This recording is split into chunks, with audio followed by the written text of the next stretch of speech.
Hay libros que son como una máquina del tiempo, ¿no? Que te transportan directo a un momento de tu vida. Y bueno, hoy vamos a hablar de uno de esos, Corazón, de Edmundo de Amicis, un clásico que, seguro, a más de uno lo va a llevar de vuelta al colegio. A ver, ¿quién no se acuerda de este libro? Es increíble. Para muchísimos, pensar en Corazón es volver al aula de la primaria. Es casi sentir el olor a lápiz, a tiza y escuchar el timbre del recreo. Era una de esas lecturas casi obligatorias que se te quedan grabadas para siempre. Así que bueno, vamos a hacer eso. Vamos a meternos de lleno en sus páginas. Porque la historia, en esencia, es eso. El diario personal de Enrique, un chico que nos va contando todo lo que vive, lo que siente durante su tercer grado. Es una ventanita a su mundo. Y ese mundo, su mundo, se concentra en un solo lugar, un salón de clases en Turín, en Italia, a fines del siglo XIX. Pero ojo, no es un aula cualquiera, es como una pequeña sociedad en miniatura, un reflejo de ese país que se estaba construyendo, muy parecido a lo que pasaba acá en Argentina, por esa misma época. Y acá está lo interesante de cómo está armado el libro. Porque no leemos solamente lo que escribe Enrique, no. Entre sus anotaciones del día a día se mezclan las cartas que le dejan sus viejos, que son como pequeñas lecciones de vida. Y lo más famoso de todo, los cuentos mensuales que leía el maestro. O sea, cada parte tenía un objetivo clarísimo. No solo contar una historia, sino formar el carácter. Ahora pasemos a lo que seguro muchos más recuerdan, los personajes. Porque la clase de Enrique estaba llena de compañeros que eran verdaderos arquetipos, cada uno con una lección para enseñar. Y acá teníamos los dos polos opuestos. Mamita querida. Por un lado, Garrone, el grandulón, el protector, el que siempre ponía el cuerpo por los más débiles. Un tipazo.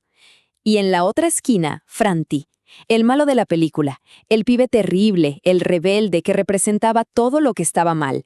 El bien y el mal ahí frente a frente en el aula. Y junto a ellos, un elenco increíble. Estaba De Rossi, ¿se acuerdan? El alumno perfecto, inteligente, bueno. Precoci, el hijo del herrero, que sufría en silencio. Coretti, el pibe laburador que ayudaba a su padre con la leña. O Stardi, que demostraba que con pura cabeza dura y esfuerzo se llegaba a cualquier lado. Y claro, no podía faltar Bottini, el vanidoso, el envidioso. Cada uno, una clase social y un valor distinto. Pero bueno, más allá del día a día en la clase, el verdadero centro emocional del libro, el corazón, latía en otro lado, en esas historias que el maestro leía una vez por mes. Estos cuentos mensuales eran la posta, relatos de chicos que hacían cosas increíbles, actos heroicos por su familia o por la patria. El objetivo era muy claro, ¿no? Forjar una identidad nacional italiana, unir a los chicos bajo los mismos ideales de honor, de deber, de sacrificio. Y de todos esos cuentos, hay uno que... para nosotros, acá en Argentina, nos toca una fibra muy especial. Una historia que es en parte nuestra propia historia. Seguro ya saben de cuál hablo. De los Apeninos a los Andes. La historia de Marco, un nene de 13 años que se sube a un barco solo, desde Génova, para cruzar el océano y buscar a su mamá que se había venido a la Argentina a trabajar y de la que no tenían noticias. La historia de tantos, ¿no? El viaje de Marco es una verdadera locura, una epopeya. Llega a Buenos Aires y le dicen que su mamá ya no está. De ahí a Rosario, después a Córdoba, siguiendo pistas que se desvanecen. Y al final se manda a Tucumán en una caravana de carretas, un viaje de 20 días. Atraviesa medio país con una tenacidad que de verdad conmueve. Y claro, llega un punto en que el pibe no da más. Se quiebra. Agotado, solo en un país que no conoce, siente que el destino está en su contra, que ya está. Es el momento más bajo y oscuro de toda su travesía.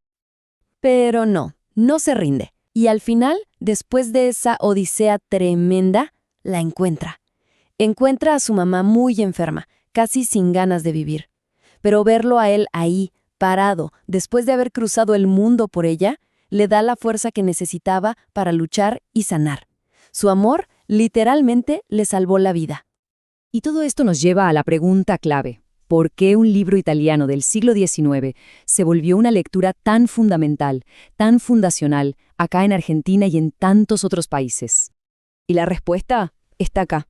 Corazón promovía un paquete de valores muy claros: el amor a la patria, el sacrificio, el honor, el respeto, la cultura del laburo. Pensemos que eran los ideales que servían de base para naciones como la nuestra, que se estaban construyendo con el sudor de millones de inmigrantes.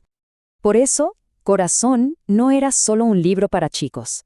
Era de verdad una herramienta de construcción. Un manual de civismo, una guía moral diseñada para moldear a las futuras generaciones, para enseñarles un código de conducta que se consideraba ejemplar. Y esto nos deja con una pregunta picando. Hoy, en un mundo tan, pero tan distinto, con otros valores, ¿queda algo de Corazón que todavía nos hable? ¿La amistad incondicional de Garrone, la perseverancia de Stardi, el amor infinito de Marco, siguen siendo una guía? Esa es la pregunta que nos deja este libro, más de un siglo después.